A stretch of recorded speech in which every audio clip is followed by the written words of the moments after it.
Bueno, muchísimas gracias a las compañeras por la presentación y también al espacio y a Bea también por invitarme y por tratarme también siempre que vengo por aquí. Es un placer, la verdad. Y muchísimas gracias también a las que os habéis acercado para escucharme. Sí que es verdad que yo hoy voy a hablar mucho más de todo lo que tiene que ver con Algo Race y de todo lo que tiene que ver con ese entorno tecnológico digital y mucho más vinculado a la política migratoria, a la necropolítica migratoria como tal. Pero bueno, yo creo que va a dar pie también a tocar muchos de los temas que se han mencionado y que bueno, también me gustaría al final también poder escucharos a quienes habéis venido, ¿no? Entonces, bueno, sí, decía la compañera que es Algo Race. Algo Race, como bien ha dicho, es un equipo de personas que nos juntamos para intentar introducir una perspectiva más crítica, no en el sentido de que no hubiese una crítica previa, sino crítica desde una visión más antirracista, porque sí que lo que había eran narrativas muy vinculadas a los derechos humanos y fundamentales, pero no tanto vinculadas al el rol que juega la tecnología en el refuerzo del control migratorio en particular y del racismo en general, ¿no? Y la reverberación que tiene la política migratoria en los diferentes ámbitos que se van nutriendo, ¿no? Se van haciendo un trasvase todo el rato. Bueno, al principio cuando empezamos con esto estábamos perdidísimos porque éramos un equipo de muchas personas, algunas eran tequis, como se llaman en el mundillo, y otros venimos del activismo y del mundo de la comunicación, del activismo antirracista, feminista, otras compañeras, pero bueno, al final nos juntamos y estamos aprendiendo todavía porque, bueno, en la administración pública nos dicen no podemos aprobar leyes porque van más rápido que nosotros, ¿no? En cuanto a la tecnología. En nuestro caso es que esto va tan rápido que nos cuesta seguirle el ritmo, ¿no? a todas estas tecnologías, y la verdad es que es increíble, ¿no? La sofisticación de toda la política y del racismo en general, ¿no? Entonces, bueno, me voy a centrar mucho en el impacto racial y colonial que tiene no solo las tecnologías, sino que lo voy a vincular mucho a los marcos normativos que se han aprobado, que se están aprobando en los últimos años para acompasar la tecnología a ese rol de control migratorio y racista, ¿vale? Primero decir que, por lo mismo que decía antes, yo no soy un experto en tecnología. Si hay alguien en el público que es experto en tecnología, y ya le pido disculpas por adelantado. Yo voy a hablar constantemente de sistemas de IA, pero dentro de lo que es toda la tecnología hay diferentes tipos de sistemas. Así mejor. Bueno, pues que sistemas algorítmicos, sistemas de predicción de riesgos que no necesariamente siguen un algoritmo, etcétera, etcétera, ¿no? O sea, que hay un mundo ahí como muy concreto, muy específico y muy amplio, que se resume mucho en sistemas de IA. Y esto es importante quizá también, especialmente lo relativo a la aprobación de normas, porque luego se aprueban normas que aplican sobre sistemas de IA. Y todo lo que no entra dentro de sistemas queda fuera, ¿no? Como veremos luego con el AI Act, que es interesante cómo la definición que han hecho de inteligencia artificial ha dejado fuera muchísimos sistemas del escrutinio, ¿no? Y en un limbo que no tiene ningún tipo de escrutinio y de aplicación. Bueno, decir que nosotros no hablamos tampoco, he dicho que voy a hablar de sistemas de IA, pero nosotros no hablamos de sistemas de IA porque creemos que cuando se habla de sistemas de IA se tiende mucho a pensar en... Hay una proliferación del discurso de que las tecnologías son neutrales, hay una proliferación del discurso de que las tecnologías son muy efectivas, súper efectivas, infalibles. A nivel institucional y político es una tónica esto. Y eso explica, pues, bueno, junto a otras cosas, el ahorro de recursos, por ejemplo, cómo las administraciones y a nivel político se están implementando muchas tecnologías, ¿no? Para cosas muy básicas y que nos afectan directamente. Nosotros no hablamos de sistemas de IA, hablamos de sistemas sociotécnicos, porque nos permite de alguna forma poner sobre la mesa la implicación que tiene el uso de las tecnologías en un contexto determinado. Es decir, las tecnologías se piensan, se desarrollan y se entrenan, se aplican, se implementan, como queráis, en un contexto. Y ese contexto guarda opresiones, alberga opresiones, y esas opresiones es imposible que esas tecnologías no se vean salpicadas por esas opresiones, ¿no? Entonces, como hay un contexto ahí sociopolítico, legislativo, que es el que está condicionando todo el rato, pues nosotros preferimos hablar de sistemas sociotécnicos, sobre todo porque es un palabro y la gente dice ¿por qué? ¿No? Y siempre pues da pie a que podamos explicar esto mismo, ¿no? En un contexto de racismo estructural, pues hablar de sistemas de IA pareciera que, bueno, pues que la tecnología está por encima de cualquier tipo de sesgo y de cualquier tipo de desigualdad y de opresión o discriminación, ¿no? Entonces, bueno, por eso preferimos denominarla así. No es una cosa que nos hayamos inventado en Alcorreis, es una teoría crítica de la IA, de los sistemas de IA que lleva tiempo funcionando y que sigue esa lógica, ¿no? Esta es una diapositiva del primer informe que hicimos cuando empezamos en el año, ya no sé si fue en el 22 o en el 23, pero cuando empezamos hicimos un informe primero para saber nosotros y segundo para que dirigido a las organizaciones de la sociedad civil, ¿no? Se llama Una introducción a la IA y a la discriminación algorítmica para movimientos sociales. Y ahí explicamos un poquito todo esto, ¿no? De por qué sistemas sociotécnicos, de qué hablamos cuando hablamos de racismo en la IA o en el entorno digital, etcétera, etcétera, ¿no? Y este es un par de gráficas que hizo el compañero Javi Sánchez Monedero del equipo, que reflejan muy bien ese carácter racial y colonial de la IA, ¿no? En el sentido de que el mapa de arriba es el que describe los lugares en el mundo donde se desarrollan directrices sobre la IA, cómo tiene que ser la IA, qué principios debe seguir, bla, bla, bla, qué ética debe seguir, etcétera, ¿no? Pues bueno, pues obviamente los países del norte global deciden y establecen qué criterios se ha de seguir en base a la construcción de IA y de todos estos sistemas. Y luego también la diapositiva de abajo, esto os lo estoy resumiendo mucho, pero en el informe lo tenéis. Y la diapositiva de abajo tiene que ver con los idiomas que se utilizan para el ensamblaje, para la implementación y para alimentar en definitiva todos estos sistemas, ¿no? Al final vemos que hay una cosmovisión y un conocimiento que es el que prima y el que va a construir a través de todos estos sistemas tecnológicos la forma de ver y entender el mundo, ¿no? Entonces, una visión muy posicionada, muy concreta del mundo en general, ¿no? Esto un poquito por rellenar, pero para que nos hagamos una idea de dónde viene, ¿no? Todo esto de la IA, ¿no? Estos se les conoce como los padres fundadores de la IA, ¿no? Allá a mediados del siglo XX se reúnen en Estados Unidos y empiezan a debatir y a reflexionar acerca de qué es la IA. Se utiliza el concepto de la IA por primera vez y bueno, a partir de ahí se empiezan a crear muchas de las escuelas y muchas de las tecnologías, especialmente desde el ámbito académico, vinculados con la administración pública, y empiezan a poner en marcha muchos de los sistemas que luego acabarán generando pues todas las desigualdades. Esa que tenéis ahí abajo la vamos a dejar para el final, si queréis, ¿no? Bueno, y como no voy a tocar estas cosas, lo voy a hacer en detalle, lo voy a hacer de forma muy general, porque cuando hablamos de IA da la sensación de que estamos hablando de algo que está en la nube, ¿no? De una cosa que, bueno, sucede en un espacio etéreo y no tiene ningún tipo de aplicabilidad o de impacto sobre el mundo, ¿no? Sobre el ecosistema, ¿no?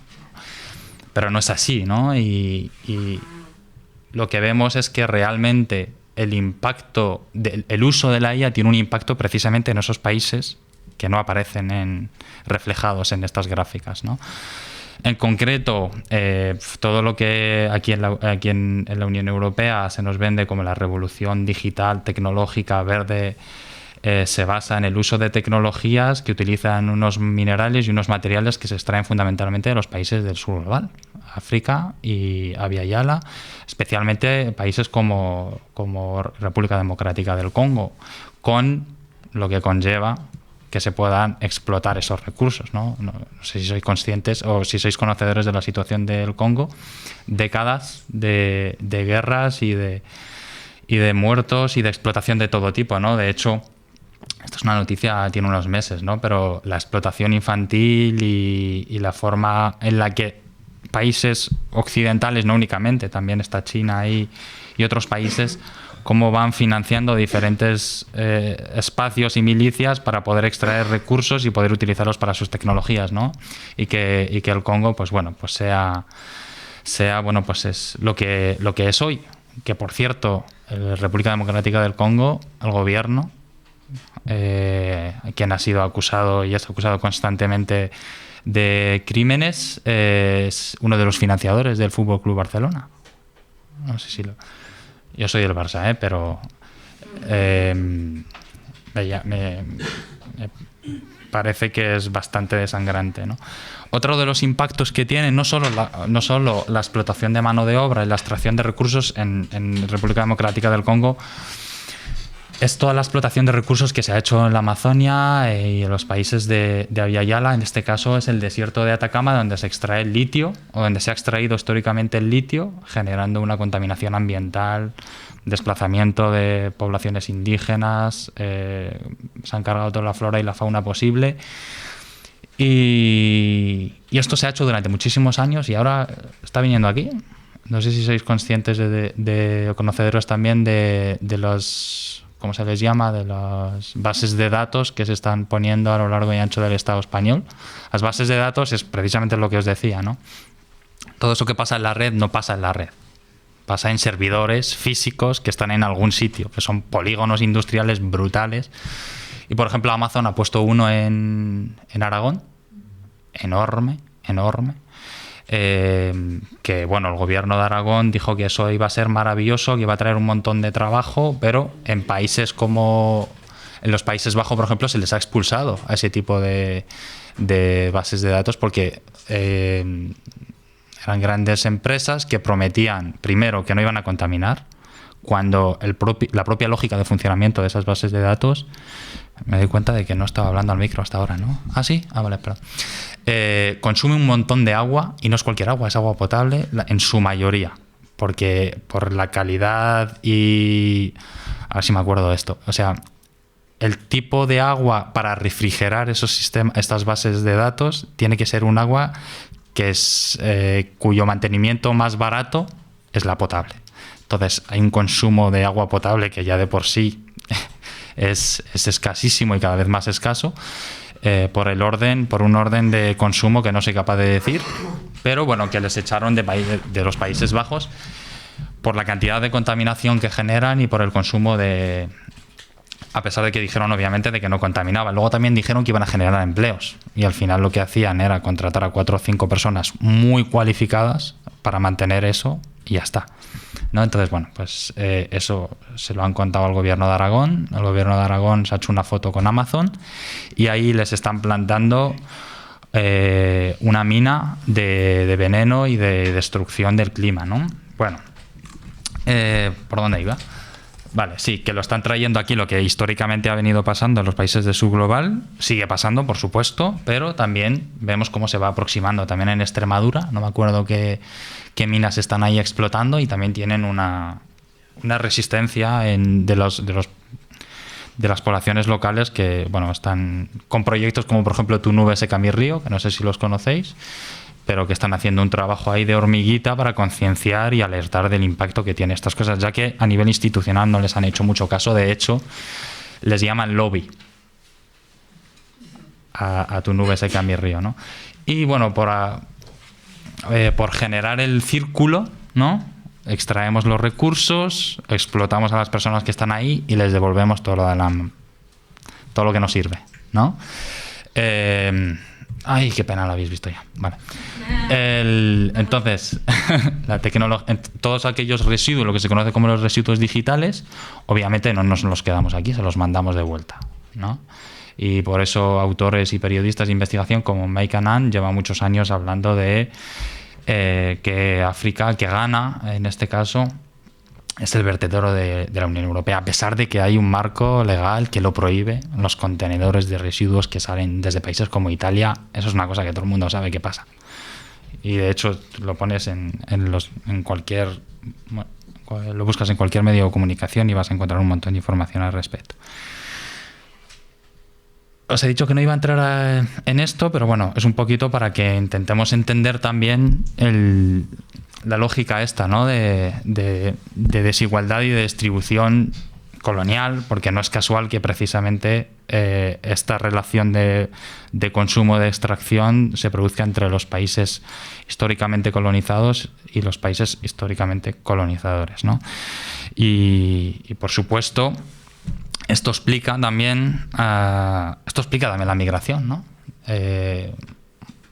Estas dinámicas de poder y de extracción y de contaminación explican muchos de los procesos migratorios quizá de los países africanos, ¿no? La gente emigra ya no solo por las guerras extranjeras, sino también por la contaminación que está destruyendo el sur global y también por todas estas multinacionales que están ahí explotando por dos duros, ¿no? Bueno, entonces, cuando nosotros empezamos el proyecto y ya llevábamos un poquito más, un año así rodando y empezamos a reunirnos con las organizaciones antirracistas porque queríamos generar esa alianza, ser como un trasvase, ¿no? Y nos decían, es que nosotros no sé qué os vamos a contar porque no tenemos ni idea de tecnología, ¿no? Entonces, estábamos ahí unos días debatiendo y tal, y al final en todos los espacios, lo hemos hecho en todos lados, y siempre llegaban a la misma conclusión, ¿no? Lo de la IA es lo de siempre, pero con otros mecanismos, ¿no? Pues es un poquito el resumen de todo esto, ¿no? Y lo del el meme ese malísimo es un poquito, ¿no? Para explicar, ¿no? Porque, bueno, es que hablaba la compañera de la perfilación racial, ¿no? Esto es un poco lo que nos dicen, no, es que hay agentes malos, hay agentes ignorantes y hay manzanas podridas dentro del cesto que son las que luego contaminan, y la policía no hace paradas por perfil racial, sino alguno que tiene prejuicios. Pues no es una persona que tiene sesgos, es el propio funcionamiento y la propia lógica de funcionamiento de la policía, en este caso, de la tecnología y de para lo que está pensada, lo que se circunscribe en un contexto de racismo estructural, ¿no? Que viene a potenciar ese orden colonial. Y esto, ¿cómo se traslada? Perdón. ¿Cómo se traslada la política migratoria? Bueno, pues existe ahí un potencial Nosotros siempre decimos, bueno, dentro del equipo hay gente que es tecnófoba, reconocida, hay gente que aboga por la abolición de la tecnología, y nosotros siempre decimos que no somos tecnófobos, pero tampoco somos tecnooptimistas, ¿no? La cantidad de conceptos que se están creando, yo la verdad. Y mucho menos tecnosolucionistas, ¿no? Y voy a dejar de hacer chistes porque se me va el santo al cielo y ya no me acuerdo lo que iba a decir. Encima no tienen gracia. Bueno, que no, ya me acuerdo. Nosotros decimos que no somos tecnófobos porque en realidad todas estas tecnologías podrían tener un potencial buenísimo pero claro, si se pensaran desde otro lugar y para otras cosas, ¿no? Pero lamentablemente no es así, ¿no? Y tenemos en esta conversación, no voy a hablar de ello, pero tenemos los informes que está haciendo los propios relatores de Naciones Unidas diciéndole a los gobiernos europeos: ¿por qué estáis destinando todo el dinero a vigilar y a fiscalizar a la población con sistemas de IA carísimos que luego criminalizan, cuando con ese mismo dinero podríais estar invirtiéndolo en resolver las carencias sociales y no tanto perseguir el fraude de quien está cobrando el ingreso mínimo vital sin tener que cobrarlo, ¿no? Que es un poquito para lo que se están destinando muchas de estas tecnologías, para poner en el foco a la población más vulnerable, más criminalizada, para ver si es que están engañando de alguna forma a la administración, ¿no? Esto es una cosa que no es que solo digamos los radicales, sino que se lo están diciendo los propios informes de Naciones Unidas. Entonces, claro, si se utilizaran las tecnologías para lo que se utilizan, seríamos menos tecnófobos todavía. Entonces, a nivel de política migratoria, vemos que en realidad estas tecnologías se utilizan para dos cosas: controlar y reprimir. Punto. No se utilizan estos avances, investigaciones para ver que hay una persona perdida en medio del mar porque somos capaces de detectar los latidos del corazón o de lo que sea y vamos a ir a salvarla. No. O sea, se utiliza para detectar, deportar, que vuelvan a sumirse en el flujo, en esa necropolítica, y sobre todo para tenerlos absolutamente sistematizados, monitorizados y vigilados en cada momento, ¿no? Y eso es una cosa que es lo que se está introduciendo con todas estas tecnologías. Yo voy a hablar de 4 marcos regulatorios, no tanto porque sepa de derecho, no tengo ni puñetera idea, pero la forma en la que se vinculan todos estos reglamentos aprobados desde el 2023 al 24, 22 al 24, llama mucho la atención porque es el momento en el que se dan cuenta de que la tecnología les está comiendo la tostada. ¿Y qué dicen? Bueno, vamos a ver cómo limitamos. No, vamos a ver cómo adaptamos para que la tecnología pueda seguir haciendo lo que hace, en resumen, ¿no? Entonces, bueno, el primero de ellos del que voy a hablar es el AI Act. El AI Act es como se conoce el Reglamento Europeo de Inteligencia Artificial, que es el primer marco normativo de la Unión Europea en relación a los sistemas de IA, ¿no? Ellos lo describen como una ley o un reglamento que tiene por objeto fomentar el desarrollo y la implementación responsable de la IA en la Unión Europea, ¿no? Entonces ellos lo que crean, en resumidas cuentas, hacen un desglose de riesgos de estos sistemas, ¿no? Hablando de memoria, seguramente mal, establecen 4 niveles de riesgo: riesgo bajo, un riesgo más... o sea, que un riesgo medio, que podríamos decirlo, ¿no? Donde no hay un riesgo apreciado y evidente, un riesgo alto, donde serían ya sistemas y tecnologías que pueden afectar a los derechos y las libertades fundamentales, y un riesgo, ¿cómo lo llamaban?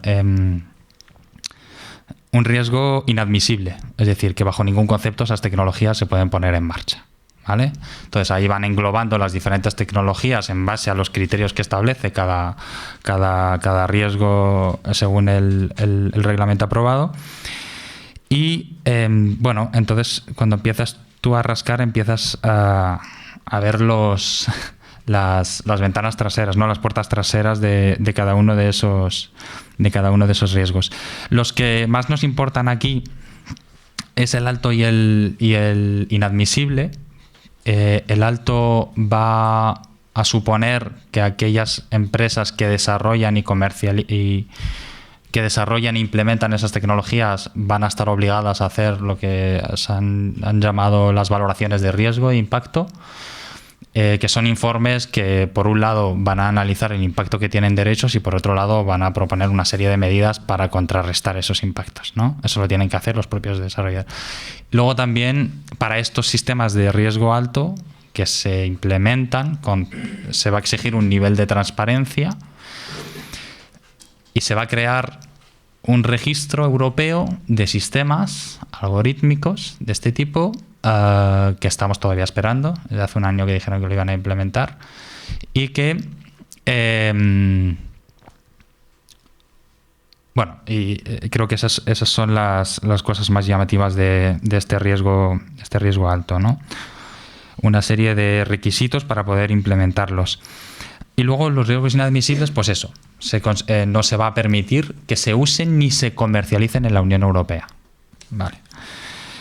¿Qué pasa? Que hay exenciones. Todos aquellos de riesgo alto e inadmisibles se podrán usar con la población migrante para el control migratorio. O sea, lo que se considera que es un sistema, que afecta a los derechos o que tiene un potencial de incidir en los derechos y las libertades fundamentales de la población europea, se dice, bueno, en la política migratoria hay que utilizar todos los medios posibles porque el fin lo justifica, ¿no? Entonces vamos a aplicarles pues un montón de sistemas de reconocimiento facial, de recogida de datos biométricos, etcétera, etcétera, ¿no? Y otra puerta trasera que se le pone es el de la seguridad nacional. Cualquier sistema que se utiliza en interior, policía, lucha contra el terrorismo, etcétera, no solo puede utilizarse sin ningún tipo de cortapisas, sino que ni siquiera tendrá que haber un mínimo de transparencia sobre su uso, ni tendrá que rendir cuentas de ningún tipo, ¿vale? Entonces, prácticamente, pues todos los sistemas, porque precisamente estamos señalando que en este caso las vulneraciones, se producen vulneraciones a todo tipo, pero con la población migrante y en concreto en las fronteras y con las personas migrantes, pues es donde se dan algunas de las mayores vulneraciones, ¿no? Otra cosa que dice el reglamento, este reglamento, que ahora diré una cosa sobre Trump, me lo voy a apuntar aquí para que no se me olvide, pero otra cosa que dice es que no se podrá comercializar estos sistemas en la Unión Europea, pero fuera así. Es decir, si tu empresa desarrolla un sistema que es inadmisible, no lo va a poder aplicar en la Unión Europea. Pero si se sale un poquito fuera, sí, ¿no? Un poquito de la coherencia, un poquito también de qué derechos nos importan y sobre qué personas que se apliquen, ¿no? Bueno, esto es llamativo, también es interesante. Las compañeras de Novact y de Schultz sacaron un informe hace cosa de un año o un poco menos, que se llama Vigilancia. Me lo he apuntado, así que no voy a intentar recordarlo. Vigilancia masiva al Magreb y al Masrek, que básicamente habla de cómo la Unión Europea es una de las principales comercializadoras de los sistemas de monitoreo y vigilancia de la disidencia política en los países norteafricanos. Y esos sistemas se los vende la Unión Europea, entonces no pueden dejar de venderlos, así que vamos a decir que se pueden comercializar fuera, lo que no se puede utilizar aquí, ¿no? Y como... Bueno, claro, obviamente estos países que no se diferencian mucho del Estado español dicen que lo hacen por luchar contra el terrorismo, la ciberdelincuencia, la seguridad nacional, ¿no? Etcétera, etcétera. Entonces, bueno, resumidísimas cuentas y a grosso modo, al final el reglamento del IACT pues viene un poquito a darle sentido a toda esta lógica, a toda esta política migratoria, criminal, colonial y racial, ¿no? Y decía que me había apuntado lo de Trump, es porque a pesar de todo esto, cuando ha llegado la administración Trump, le ha dicho a la Unión Europea, ¿dónde vais con tanta regulación? Entonces, la Unión Europea ha recogido el guante y desde entonces hasta ahora no han avanzado ni un ápice en la implementación del reglamento, del primer reglamento que se vendía como un reglamento más garantista que el de China, que esas son algunas de los discursos que se dio en el Parlamento Europeo cuando se aprobó. Se empezó en el 22, en el 23 se terminó de aprobar y en el 24 se dijo que se empezaría a aplicar. Pues bueno, como ahora la administración Trump considera que es muy regulatorio, pues se está yendo hacia atrás. Y es curioso a nivel... Qué puñetero es el activismo, porque dentro de Algo Reis y de la relación que tenemos con otras organizaciones, que formamos una coalición que se llama IA Ciudadana, que somos casi una veintena de organizaciones que trabajan en este ámbito en concreto,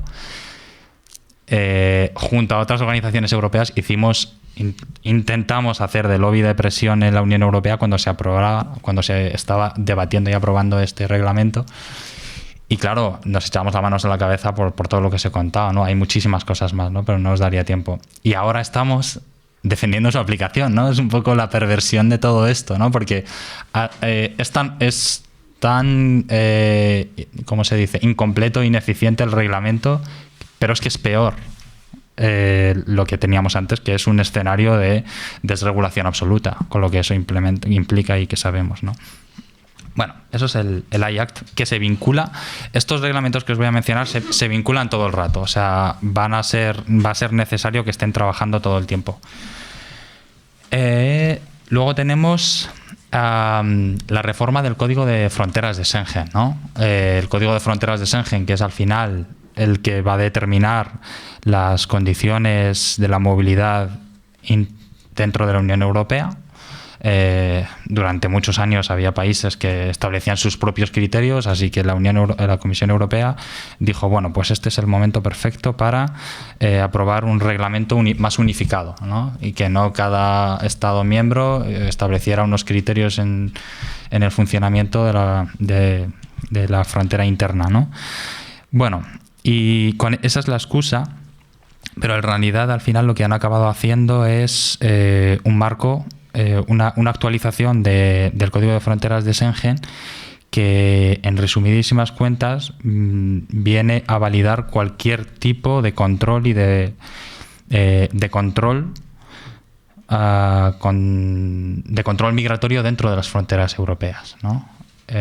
Bajo el parámetro de que todas aquellas personas o toda aquella ciudadanía que es sospechosa, esa es una de las palabras que utilizan, que es sospechosa o que está en situación administrativa irregular, pueda ser controlada, ¿no?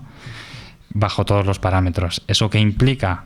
Bueno, pues lo mismo que dijo aquí el Tribunal Constitucional en el año 2001, creo que fue, cuando a Rosalind Williams, que no sé si conocéis la historia de Rosalind Williams. Rosalind Williams es una mujer afroamericana que pararon en una estación de Zaragoza en el 93, justo cuando nací, por cierto, y que cuando ella le preguntó a la gente que por qué la habían parado, él le dijo que porque era negra, que la iban a parar así, ¿no? Entonces, bueno, de los pocos polis sinceros que hay, ¿no? Pero ella, a través de eso, pues se lo denunció, y las diferentes instancias judiciales españolas le dieron la razón a la gente. Y el Tribunal Constitucional, en última instancia, dijo que obviamente iban a parar a una mujer negra. ¿Cómo iban a saber si no que está en situación administrativa regular, ¿no? Entonces, afortunadamente hubo dos votos particulares. Uno en concreto fue el que permitió ir luego al Comité de Derechos Humanos de Naciones Unidas, y el Comité de Derechos Humanos de Naciones Unidas le dijo: oye, eso es un poco racista, ¿no? Porque das por hecho que solo se puede ser español siendo blanco, y todo lo que no es blanco es parable para ver si tiene papeles. Eso vulnera los principios fundamentales de lucha contra la discriminación y el racismo, entre otros muchos derechos, ¿no? Entonces, bueno, lo que está haciendo la reforma del Código de Schengen es decir, hay que parar a aquellas personas que son sospechosas de no ser europeas. Y eso en la práctica es no la normalización, porque la perfilación racial está muy normalizada, pero sí es una carta blanca a poder aplicar todo ese tipo de controles dentro de las fronteras de la Unión Europea.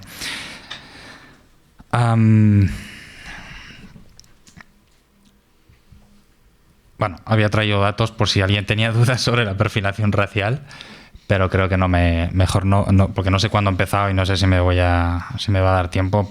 Pero vamos, que la perfilación racial, el racismo policial no es una cosa de los Estados Unidos, en resumen.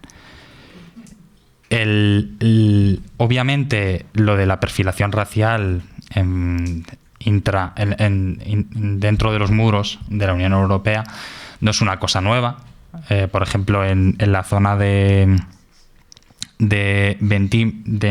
voy a leer porque Ventimiglia, que es una estación de tren muy grande que está en la frontera entre Francia e Italia, lo de la perfilación racial de la población africana para su expulsión o para el control en materia de migración es una realidad que está súper documentada desde hace muchísimos años en Italia, ¿no?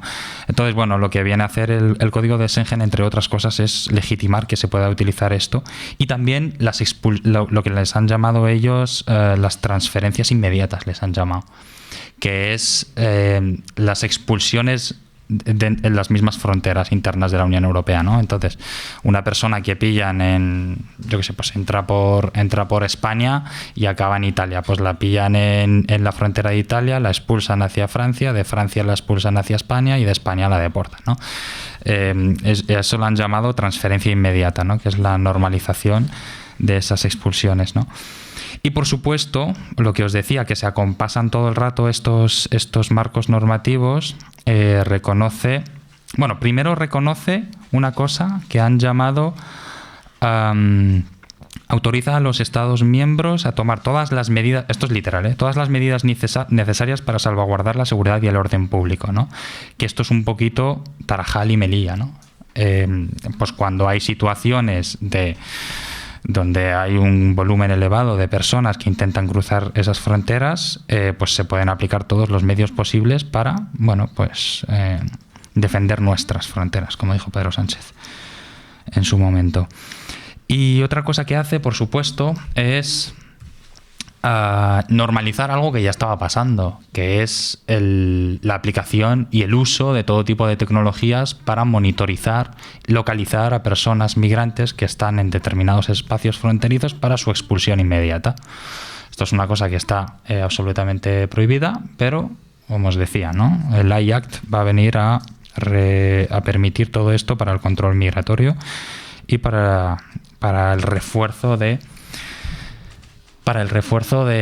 la política de control migratorio. Este es un trabajo... Ay, no tengo la fuente aquí. No recuerdo, pero os lo puedo facilitar si alguien os lo pide. Que son testimonios de personas a las que les han sido aplicados en las diferentes fronteras de la Unión Europea estos sistemas tecnológicos de... Bueno, pues eso. Algunos detectan el calor humano, otros los latidos, etcétera. Todo esto para poder expulsarlos, ¿eh? No para detectarlos en el mar y ir a salvarlos. Eso no. Entonces, bueno, esto es un poquito, de verdad que lo digo que a grosso modo y en resumidísimas cuentas, pero esto es un poquito la reforma del código de Schengen, que creo que me dejo alguna cosa importante. Pero bueno. Luego tenemos otro, que es el PEMA. Bueno, se me ha escapado ahí una línea, rebelde. El PEMA, que es este pacto maravilloso de migración y asilo, del que presume muchísimo España, por cierto, porque el debate y la aprobación del PEMA se produjo bajo la presidencia de España. Y hay una foto maravillosa donde salen los eurodiputados socialistas sonriendo en el Parlamento Europeo con la ultraderecha, con la derecha, haciéndose una foto de hemos aprobado el PEMA, ¿no? Y esa foto la tenemos ahí nosotros en nuestra web de Algo Reis, porque es bastante característica de nuestro tiempo, ¿no? Entonces, bueno, el Pacto de Migración y Asilo, que en cierta medida ha venido para determinar un poquito cómo es el funcionamiento de la política migratoria en toda la Unión Europea, ¿no? Y lo que viene fundamentalmente es a legitimar y a naturalizar todo lo que he mencionado antes de los otros marcos normativos. Por supuesto, a reconocer la aplicación de todo tipo de tecnologías de vigilancia biométrica en la población migrante. De hecho, va a posibilitar la recogida de datos biométricos en todo tipo de población, menores de edad también, y su conservación durante un máximo de 10 años, durante hasta un mínimo de 10 años, ¿no? Es decir, los datos biométricos, que son los datos que son intrínsecos a cada persona, cuya recopilación se prohíbe en el AI-Act bajo ningún concepto sobre población europea, porque implica un riesgo muy grande. Ese tipo de datos, pues bueno, se van a albergar y a compartir entre las diferentes agencias policiales de toda la Unión Europea, y ahora también, como os diré luego, también con Interpol y con otras agencias de otras potencias, ¿no? Porque hay que luchar contra el terrorismo, sobre todo.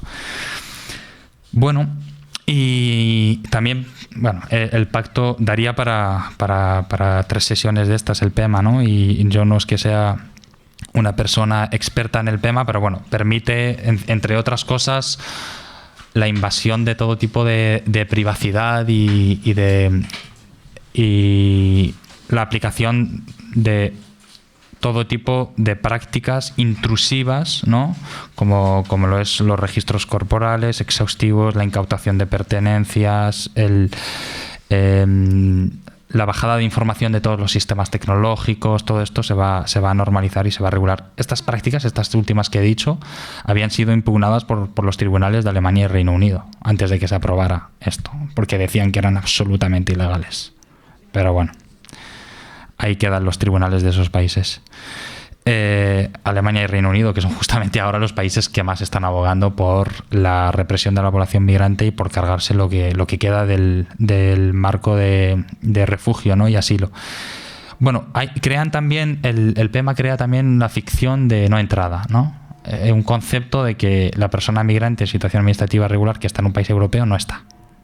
con lo que eso implica a nivel de regularización, a nivel de derechos, a nivel de su capacidad de deportarlo en cualquier momento. Nos importa un carajo lo que lleves aquí, lo que estés haciendo. Tú nunca has entrado porque nunca has estado de manera regular, ¿no? Entonces, crea esa figura que le han llamado ficción jurídica para, bueno, pues para posibilitar esta práctica, ¿no?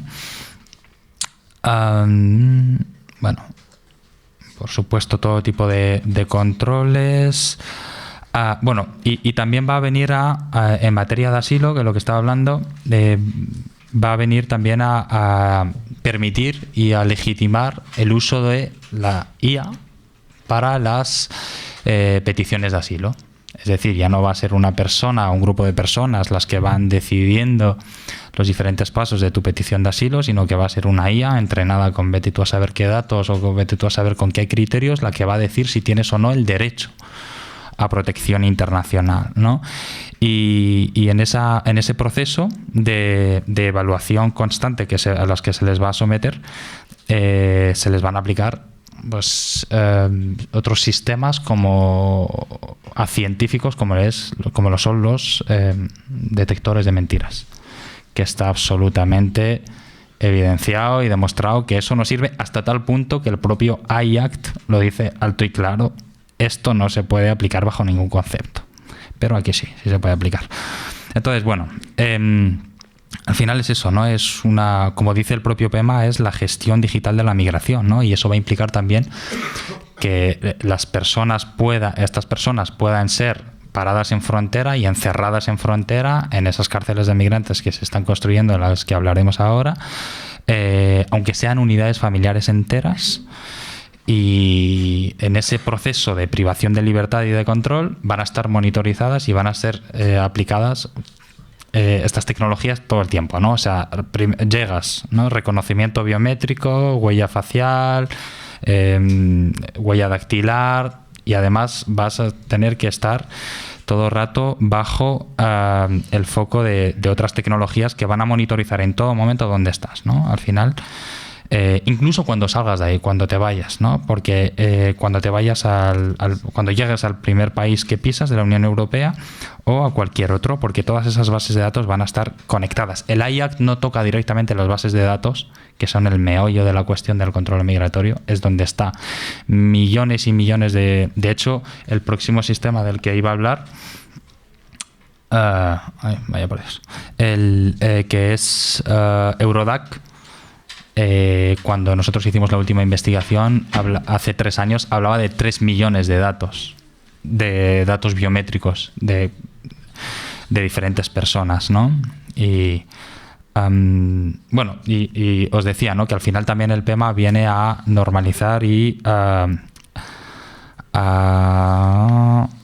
dar sentido a una cosa que en realidad lleva mucho tiempo pasando, que no es una cosa nueva, ¿no?, que es lo del trabajo que hacen terceros países seguros, como los llaman, ¿no?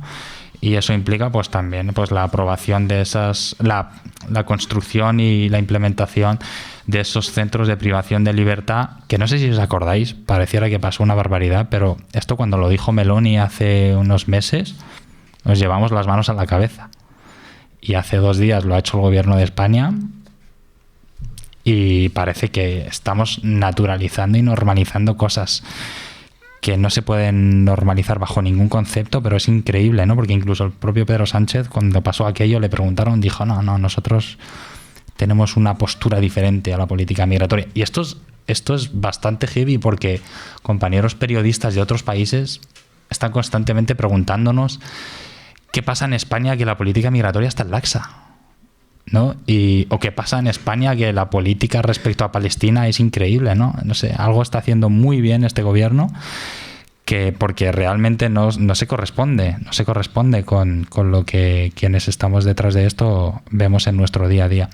También establece el PEMA lo que se conoce como el reparto solidario, que le han llamado, que es esto de que, bueno, cada país tendrá una serie de reubicaciones, no recuerdo si eran 30.000 o cuántas eran, y aquellos países que no quieran reubicar a personas migrantes en sus territorios pueden hacerlo si pagan, ¿no? Entonces tú pagas y te los quitamos de encima, y ese dinero se va a utilizar para el control migratorio, ¿no?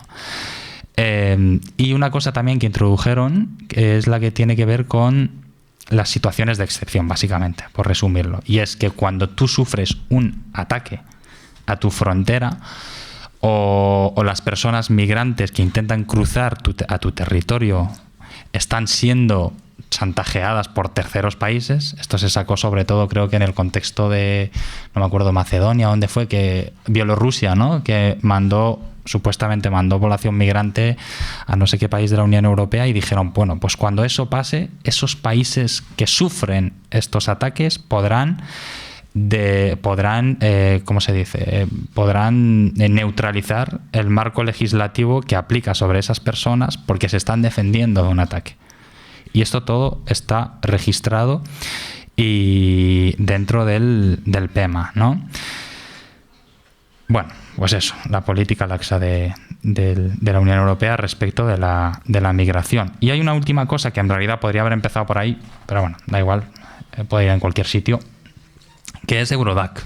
Eurodac es esa gran base de datos, que por cierto me estaba acordando de una cosa, y es que esto de la recogida de datos biométricos, que por supuesto hay muchísimo dinero detrás, porque hay muchísima infraestructura, muchísima tecnología, lo que os decía de las bases de datos, que es toda esta información se almacena en algún lado, no está en el ordenador del policía, o sea, sí, pero está también en otras bases de datos, o sea, que mueve muchísimo dinero. Ya en lo que se llamó como la crisis de los refugiados, no sé si fue en el año 2013 o 12, no sé cuándo fue, 2015, o sea, Microsoft estaba en los campamentos de refugiados de Grecia, y para que le ofreció los sistemas de reconocimiento biométrico al gobierno de Grecia, y para que la población migrante que llegara recibiera ayuda, tenía que registrarse en esos sistemas. O sea, ya llevan más de una década registrando información, y al principio entraron así. Al principio era, bueno, esto va a facilitar la movilidad, el control migratorio, ¿no?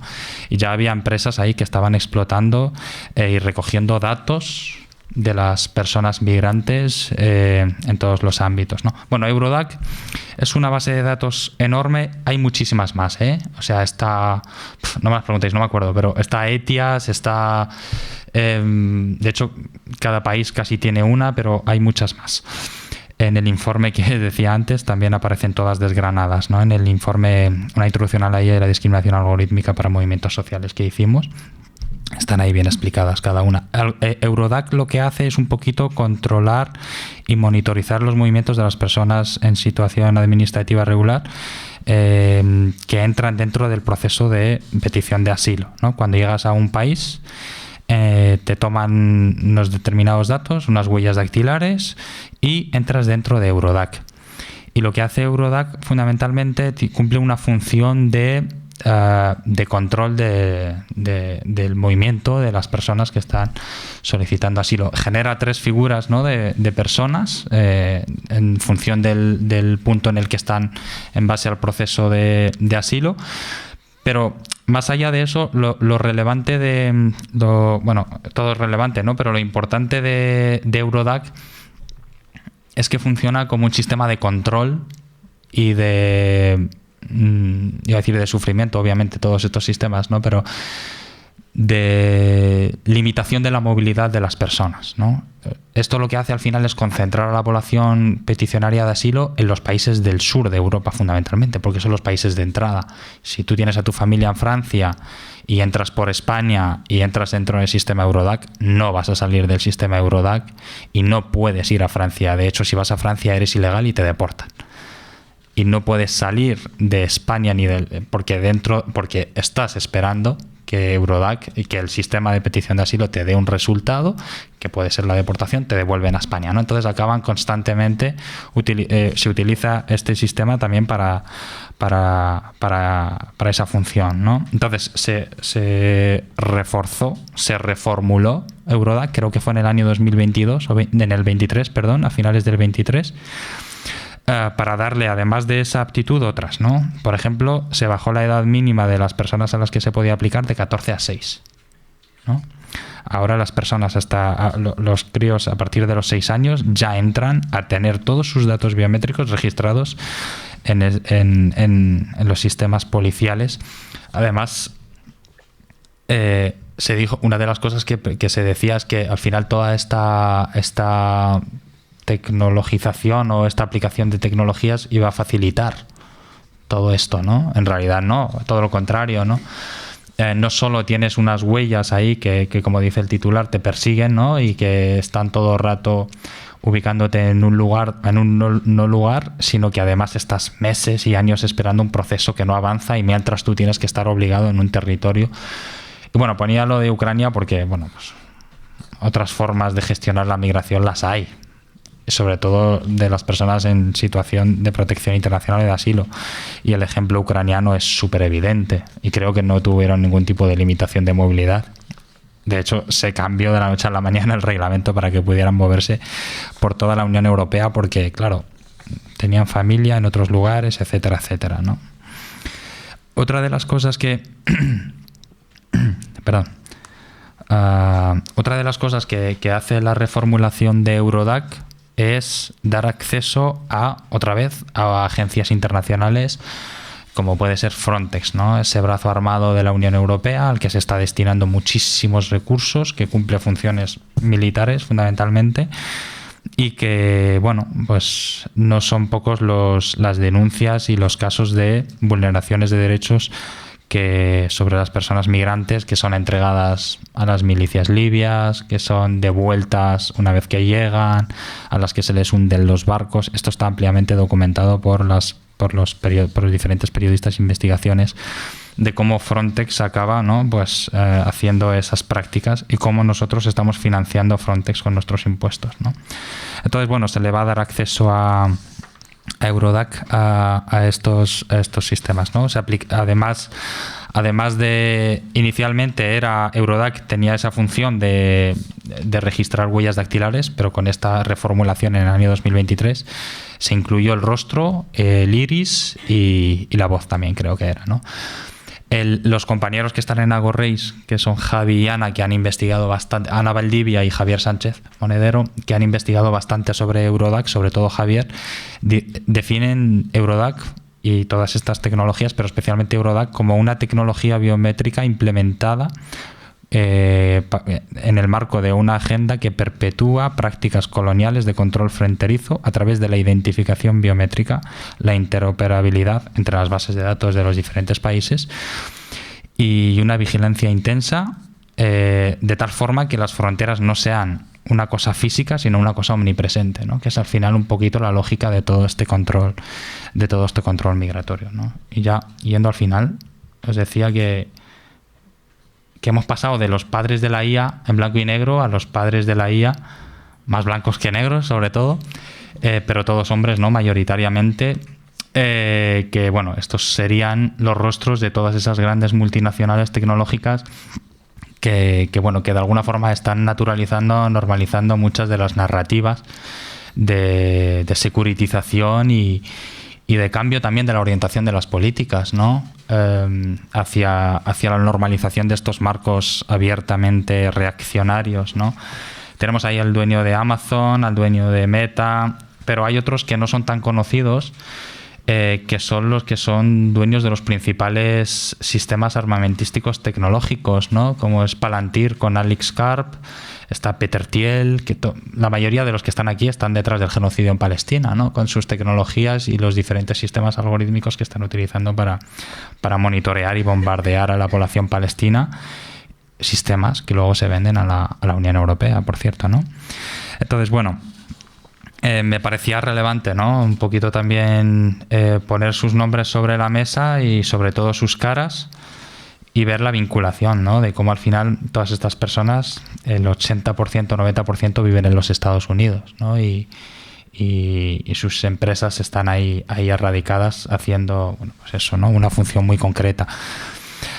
Bueno, y lo que yo sobre todo lo que pretendía y lo que he pretendido con esta presentación, que seguro que me he dejado muchísimas cosas, pero que lo podemos hablar, es para mí resulta fundamental entender que al final la política migratoria es una normalización de la barbarie que acaba naturalizándose en toda la sociedad en su conjunto y legitimando políticas y marcos normativos represivos y y que bueno, que no se y generando esta narrativa securitaria y también ahora todo esto que se está introduciendo a marchas forzadas del punitivismo, ¿no? Con todos estos discursos y posturas abiertamente ultras, ¿no?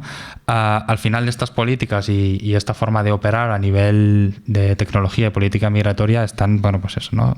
Naturalizando esa jerarquización humana que hay, que se entiende en términos raciales y coloniales, y que una forma de luchar contra el tecnofascismo, tecnofeudalismo o oligarcas tecnológicos, que como se les quiera llamar, es teniendo una agenda antirracista y poniendo el foco también en el impacto racial, porque muchas de estas cosas no nos importan hasta que no llegan, ¿no? Como las bases de datos y todas estas cosas, ¿no?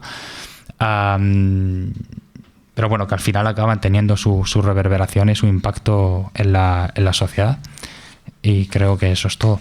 Muchas gracias.